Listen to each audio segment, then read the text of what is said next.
On March 11, 2011, the Great East Japan earthquake struck Tohoku. The massive earthquake and tsunami shook the Fukushima Daiichi nuclear power station and resulted in a nuclear accident. Today, at the Fukushima Daiichi nuclear power station, efforts to decommission the plant like none ever attempted before are well underway in order to protect the people nearby, reduce the environmental impact, and make it safe to live here once again so that citizens can return to their homes. Unless the decommissioning is a success, recovery in areas affected by the earthquake and resulting aftermath will be impossible. Safe and steady decommissioning progress is the key to a successful recovery. At the Fukushima Daiichi nuclear power station, after the earthquake and tsunami struck, a loss of reactor core cooling capabilities caused fuel rods to overheat, leading to meltdowns. There were also several explosions, which resulted in the release of radioactive material. Melted fuel rehardened, forming nuclear fuel debris inside the reactor cores, which needs to be removed. This nuclear fuel debris is still highly radioactive, which makes the removal process potentially very dangerous. The removal process continues one step at a time, with safety as the top priority. The target completion date is somewhere between 2041 and 2051. However, in order to cool the nuclear fuel debris and keep it stable, water must be added continually. When this water comes into contact with the nuclear fuel debris, it is contaminated with radioactive material. Rainwater and groundwater can also enter the reactor buildings. Various prevention measures, such as groundwater bypasses, subdrains, facing, and landside impermeable walls have been implemented. These measures help control the production of contaminated water, but they cannot prevent it completely. Currently, the Advanced Liquid Processing System known as ALPS is being used to remove almost all radioactive material from such water, which is then stored in tanks. The amount of water being stored both during and post-treatment is 1.29 million tons. There are over 1,000 tanks.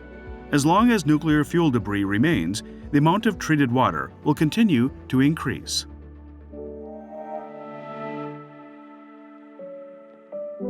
In April 2021, the Japanese government decided to discharge ALPS treated water into the Pacific Ocean.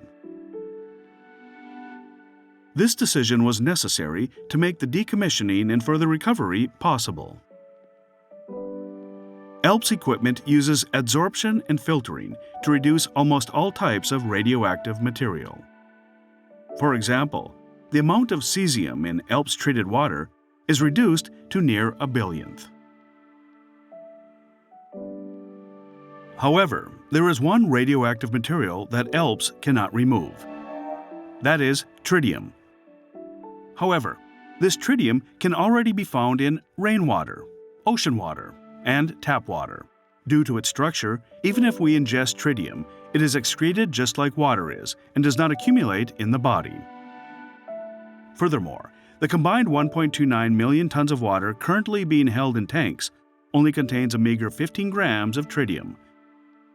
Water containing tritium is diluted more than 100 times with ocean water to reduce levels to well below regulatory limits before being discharged.